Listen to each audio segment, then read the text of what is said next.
Okay, so now let's talk about the Riemannian curvature tensor. Okay, so we have this 1,3 curvature tensor, which we discussed previously,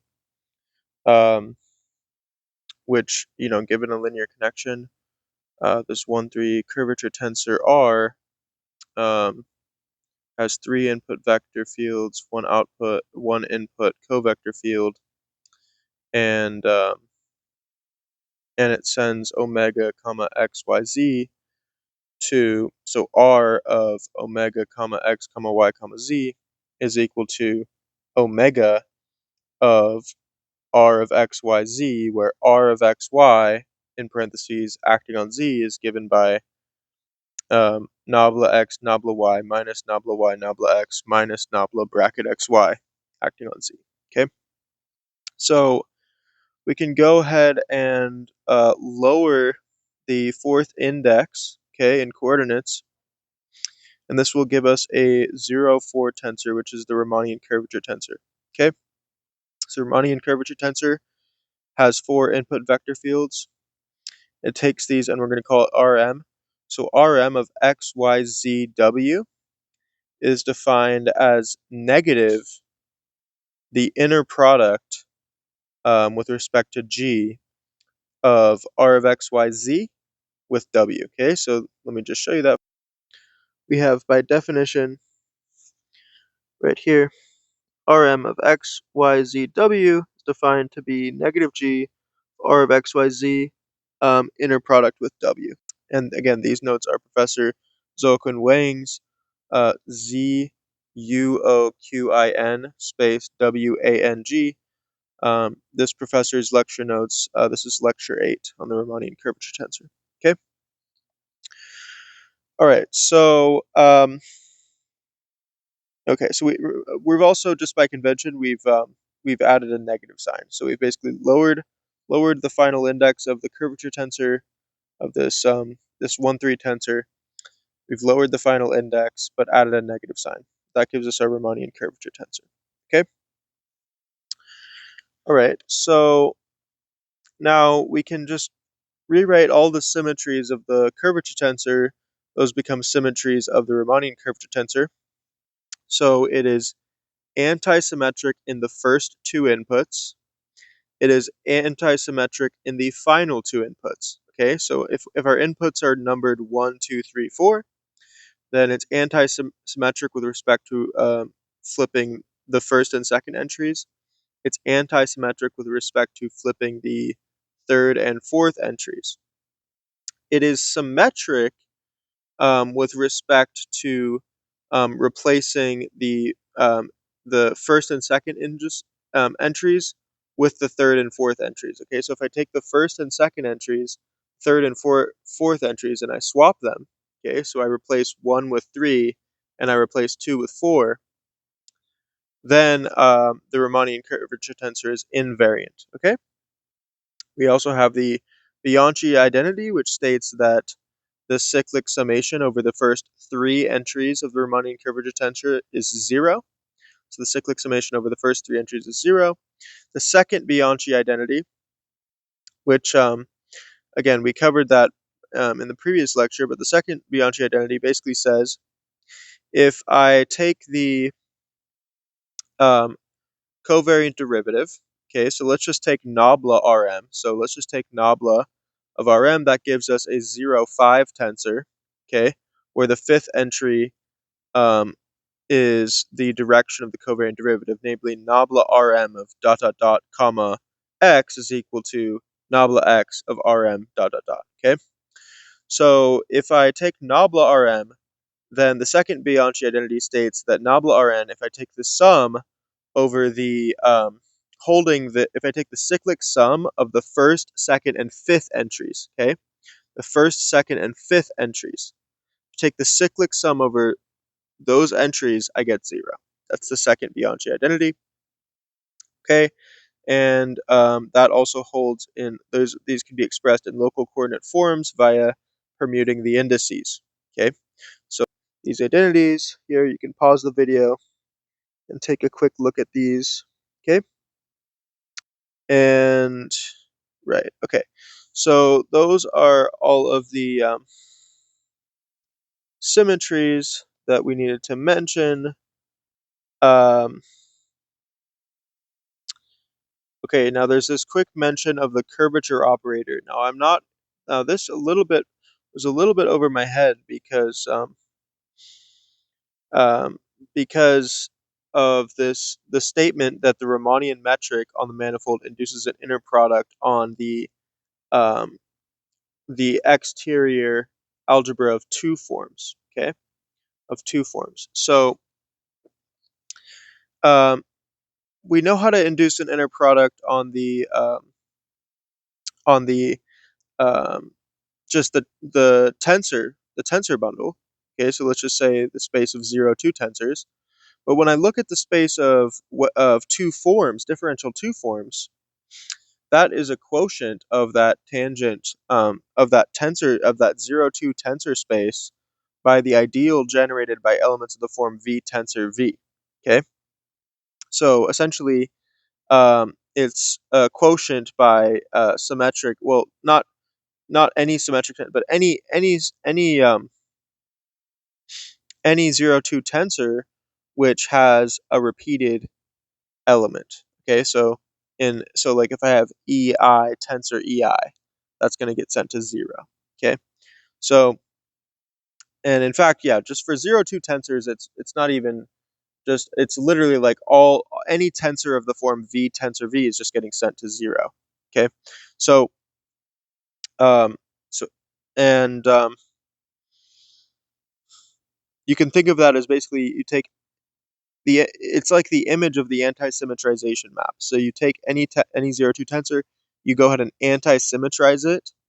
Okay, so there's this formula for an anti-symmetrization of a tensor, which is basically you sum over, you take all the basis elements and then you sum over the sign. You permute the location of each of the elements in the of the basis. Okay, you permute the entries of the basis, and then you sum over all possible permutations, but then you multiply by the sign of that permutation.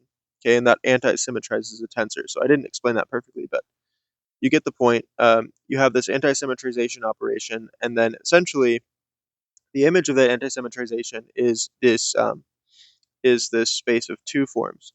And so you can construct it. So according to these lecture notes, the Riemannian metric on the manifold induces an inner product on the space of two forms, and I'm assuming that this is going to just be the inner product on the 0, 2 tensor bundle, and then you simply restrict to the space. You restrict that inner product to the space of antisymmetric 0, 2 tensors. Okay, so um, anyways, so there's this interesting note, which is that um, since we have these symmetries and anti-symmetry in the first and second entry and anti-symmetry in the third and fourth entry, the Riemannian curvature tensor, then we can view the Riemannian curvature tensor as acting on two bivectors, x wedge y and z wedge w, instead of acting on four vectors x, y, z, w.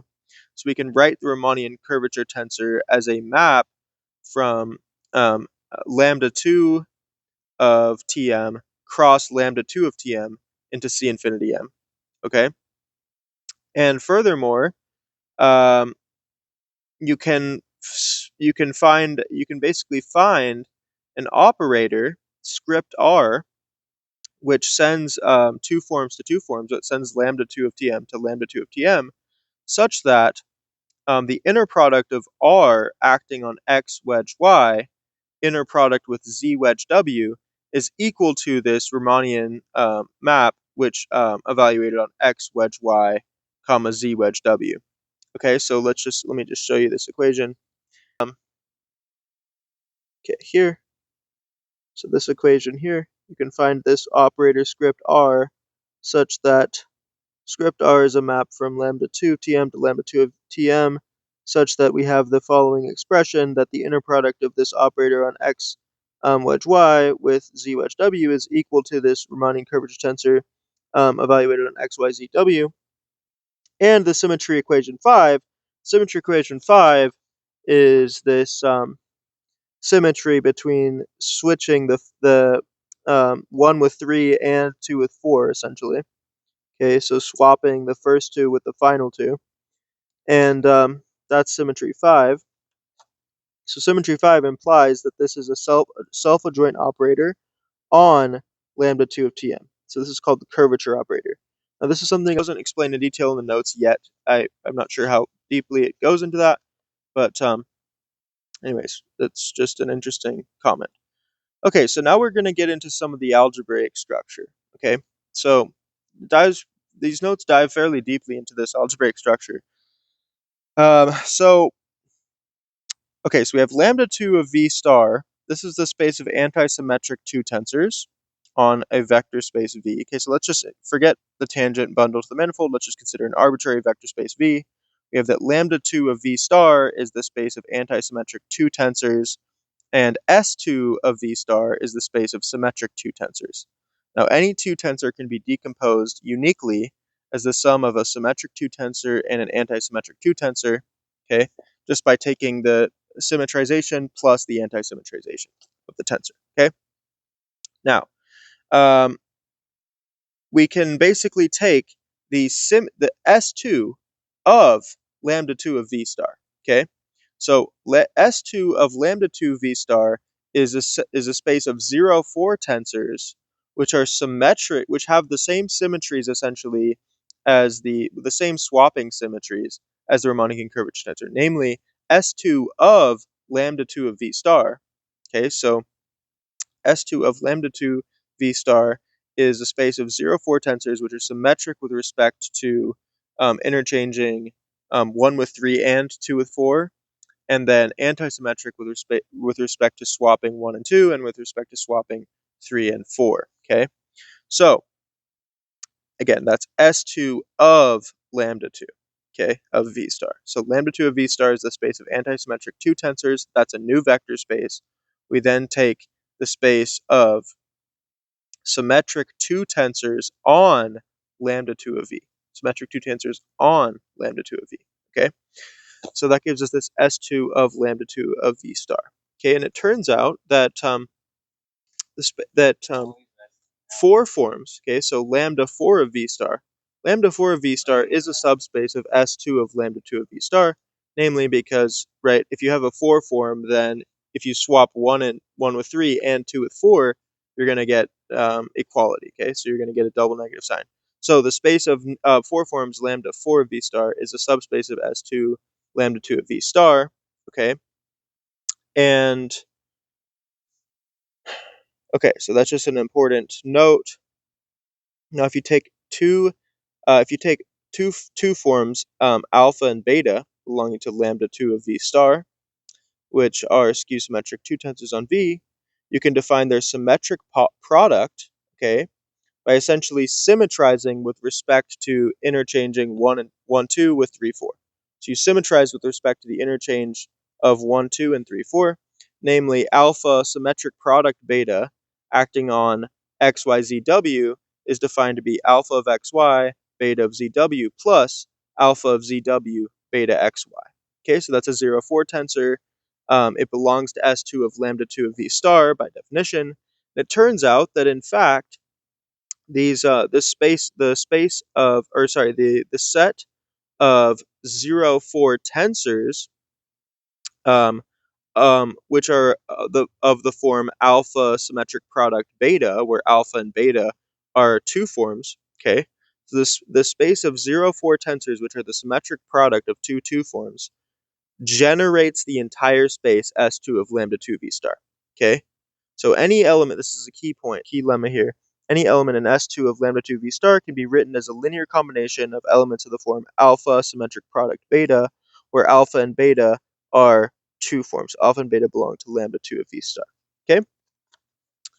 All right, so we're going to go somewhere with this. So, but just for another further prerequisite, so now we're going to define another type of symmetrization called the Bianchi symmetrization, which symmetrizes across cyclic permutations of the first three entries of a 0, 4 tensor. Okay, so not just any 0, 4 tensor, we're going to look at the specific space of S2 of lambda 2 of V star. Okay, so these are 0, 4 tensors which obey the symmetry, anti-symmetry interchanging 1 and 2, anti-symmetry interchanging 3 and 4, and then symmetry interchanging 1, 2 with 3, 4. Okay, so that's S2 of lambda 2 of V star. And the Bianchi symmetrization of a tensor in this vector space essentially is defined as, if you take a tensor T, then BT of XYZW is just 1/3 of the cyclic sum of T of XYZW cyclically summed over X, Y, and Z. Okay, so you can just, we have B of T XYZW is 1/3 T of XYZW plus T of YZXW plus T of ZXY. And so the point is, we want to study the kernel of this Bianchi symmetrization, because the Riemannian curvature tensor, its Bianchi symmetrization is 0.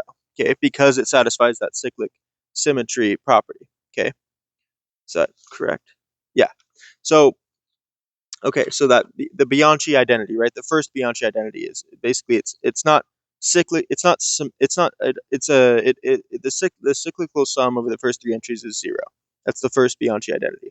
So we want to study the curvature of this. We want to study, the kernel of this Bianchi symmetrization map. Okay.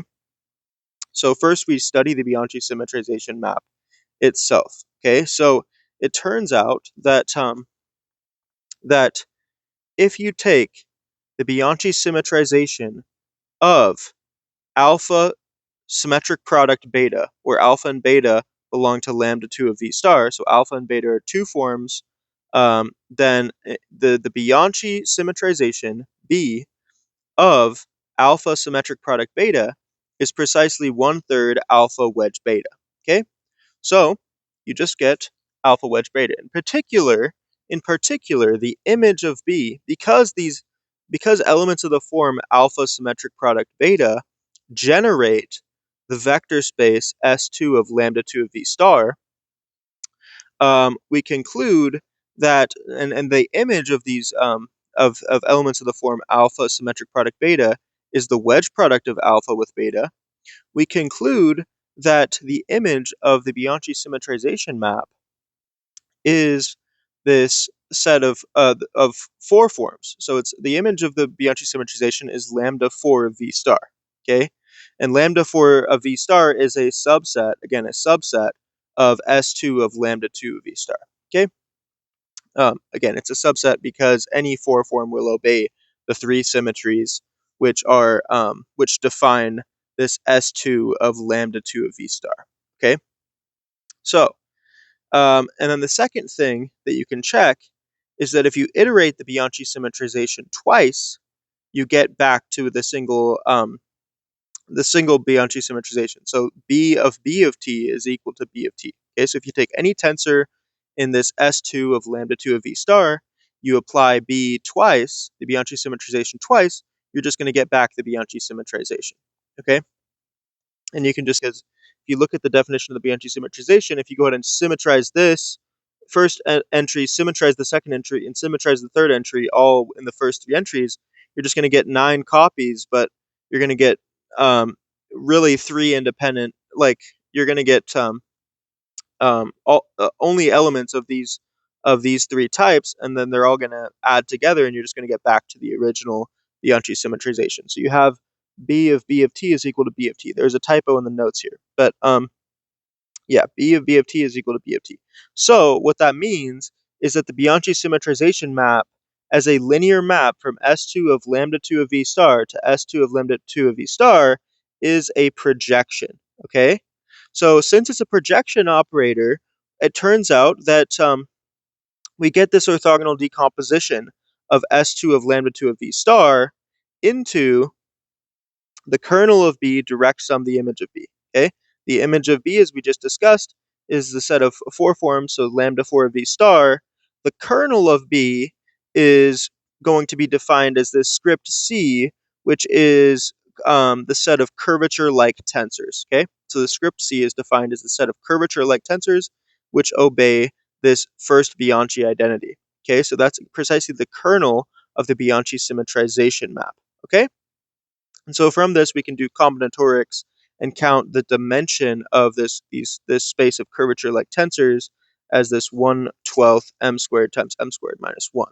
Okay, where here this dimension here, m times m minus 1 times m squared minus m plus 2 over 8, that's the dimension of S2 of lambda 2 of V star. And again, this is just found through like combinatorical arguments. The dimension of lambda 4 of V star is actually more obviously just m choose 4. Okay? Where are we at? So we've defined this S2 of lambda 2 of V star. Remember, let's just quickly recall that definition one more time. So S2 is again the symmetrization. Okay, so basically S2, let's find this here. Okay, so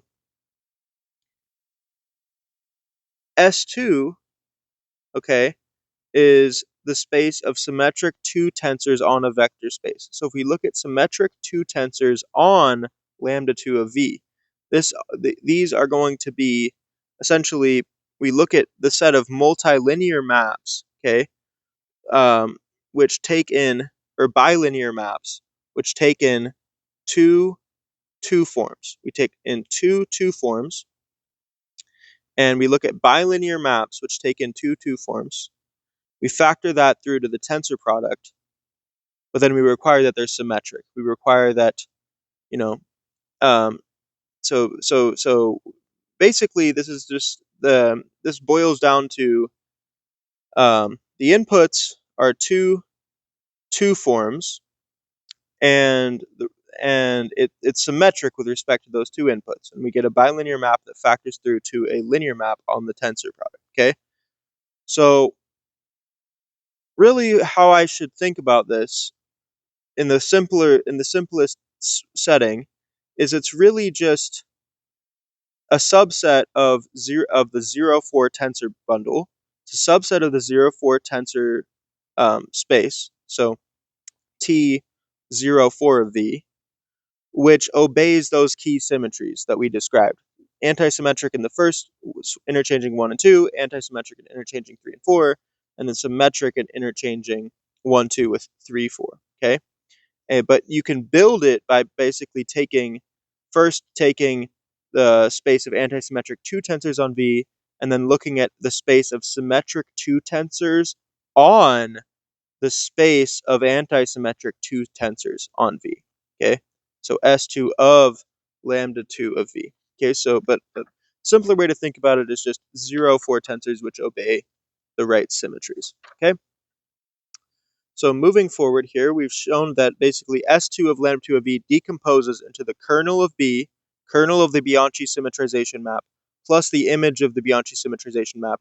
The image of the Bianchi symmetrization is lambda 4 of V star, and the kernel of the Bianchi symmetrization is this set, which we define to be the curvature-like tensors, which is the set we want to study, because the Riemannian curvature tensor is a curvature-like. It obeys the first Bianchi identity. Okay.